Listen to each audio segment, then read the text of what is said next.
नमस्कार, on point news Dastak में आप सभी का स्वागत है। मैं हूं डॉक्टर सीमा परिहार। आज के मुख्य समाचार। हैमर, स्कैल्प मिसाइलें और राफेल, आधी रात में पाकिस्तान में हुआ खेल।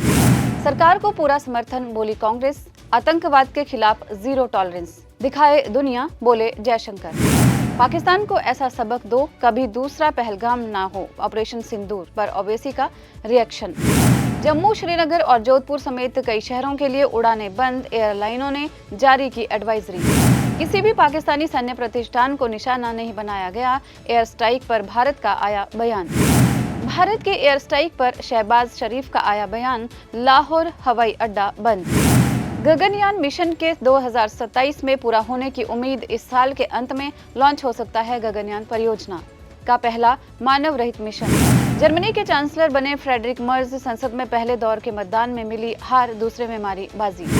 ट्रंप बोले, भारत ने टैरिफ को शून्य करने पर जताई सहमति, कनाडा की उड़ाई खिल्ली।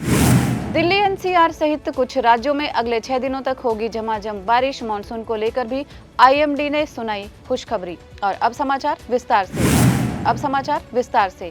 भारत ने पाकिस्तान और पाकिस्तान के कब्जे वाले कश्मीर पीओके में आतंकवादियों के ठिकानों को निशाना बनाकर ऑपरेशन सिंदूर को अंजाम दिया है। इस ऑपरेशन में तीनों सेनाओं की भागीदारी रही। ये 2019 में बालाकोट ऑपरेशन के बाद से भारत द्वारा किया गया सबसे बड़ा सीमा पार सटीक हमला है।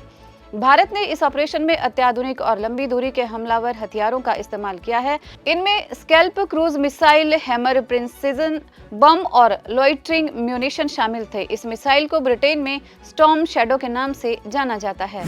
पहलगाम में हुए आतंकी हमले के 15वें दिन भारत ने आतंक के खिलाफ बड़ा ऑपरेशन सिंदूर चलाकर पाकिस्तान और पीओके में स्थित 9 आतंकी ठिकानों को निशाना बनाया है और एयर स्ट्राइक कर आतंकी ठिकानों को ध्वस्त किया है। भारतीय सेना द्वारा की गई एयर स्ट्राइक के बाद कांग्रेस की ओर से प्रतिक्रिया सामने आई है।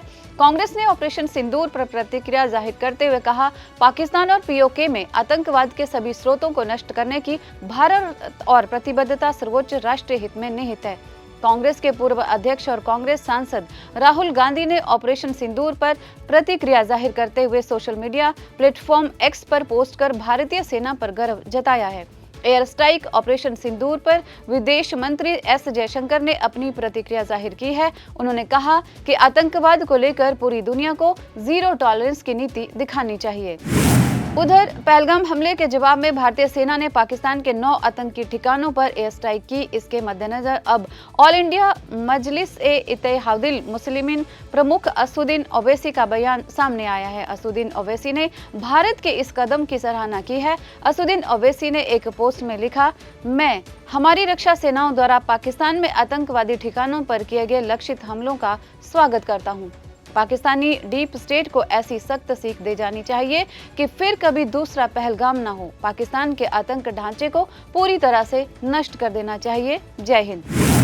पाकिस्तान और पाकिस्तान के कब्जे वाले कश्मीर में आतंकी ठिकानों पर भारतीय सशस्त्र बलों के हमलों के बाद जम्मू, श्रीनगर, लेह, जोधपुर, अमृतसर, भुज, जामनगर, चंडीगढ़ और राजकोट से आने जाने वाली सभी उड़ानें 7 मई दोपहर 12 बजे तक रद्द कर दी गई हैं। एयरलाइंस ने अपने यात्रियों को रद्दीकरण और प्रस्थान और आगमन में संभावित देरी के बारे में सचेत किया है। उन्होंने कहा कि यात्रा से पहले अपनी उड़ान की स्थिति की जांच कर लें और उसी के अनुसार अपनी यात्रा की योजना बनाएं। एयर इंडिया ने कहा है कि उसने जम्मू, श्रीनगर, लेह, जोधपुर, अमृतसर, भुज, जामनगर, चंडीगढ़ और राजकोट से आने जाने वाली उड़ानें दोपहर तक रद्द कर दी हैं और अमृतसर जाने वाली 2 अंतर्राष्ट्रीय उड़ानों को डाइवर्ट कर दिया गया है।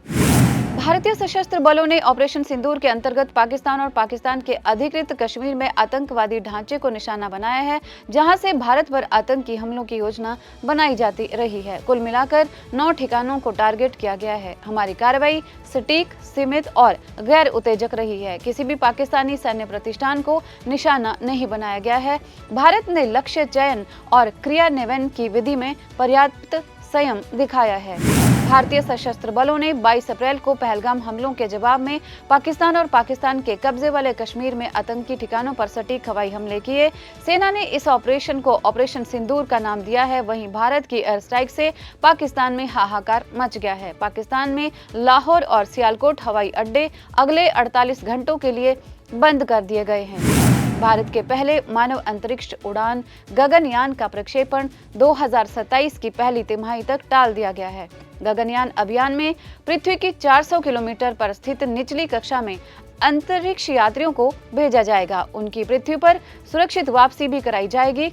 अमेरिका, रूस और चीन के बाद भारत अंतरिक्ष में मानव भेजने वाला चौथा देश बन जाएगा। भारतीय अंतरिक्ष अनुसंधान संगठन इसरो के अध्यक्ष वी नारायणन ने कहा कि गगनयान परियोजना का पहला मानव रहित मिशन इस साल के अंत में प्रक्षेपित होने की उम्मीद है। इसके बाद 2026 में इसी तरह के 2 और मिशन प्रक्षेपित किए जाएंगे। जर्मनी के संसद में मंगलवार को दूसरे दौर के मतदान में जीत दर्ज करके फ्रेडरिक मर्ज देश के चांसलर बन गए हैं। हालांकि कुछ घंटे पहले ही हुए मतदान के पहले दौर में उन्हें ऐतिहासिक हार का सामना करना पड़ा था और द्वितीय विश्व युद्ध के बाद पहले दौर के मतदान में हारने वाले पहले चांसलर बन गए हैं। अमेरिकी राष्ट्रपति डोनाल्ड ट्रंप ने मंगलवार को कहा कि भारत ने अपने हाई टैरिफ को शून्य यानी समाप्त करने पर सहमति जताई है। हालांकि उन्होंने प्रभावित वस्तुओं और क्षेत्रों के बारे में कोई विवरण साझा नहीं किया है। अमेरिका और भारत एक व्यापार समझौते पर बातचीत कर रहे हैं। इसके बारे में ट्रंप प्रशासन के अधिकारियों ने कहा कि ये अमेरिका और उसके अन्य व्यापार भागीदारों के बीच चर्चा के तहत कई समझौतों में से एक है, जिसकी घोषणा सबसे पहले की जा सकती है। बात करें मौसम की, तो मानसून के लिए अनुकूल स्थितियां बनने से पहले देश भर में तेज हवाओं के साथ बादल और बारिश का दौर जारी है। प्रशांत महासागर में ला नीना का छोटी अवधि तक सक्रिय रहकर निरपेक्ष हो जाने का असर मौसम में अप्रत्याशित बदलाव के रूप में दिख रहा है। देश के अधिकतर हिस्से में तेज हवा के साथ बारिश की स्थितियां बनी हुई है, जो लगभग 5-6 दिनों तक जारी रह सकती हैं। यानी अगले 10 दिनों तक हीट वेव से राहत मिलेगी।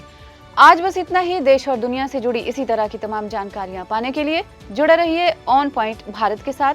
धन्यवाद।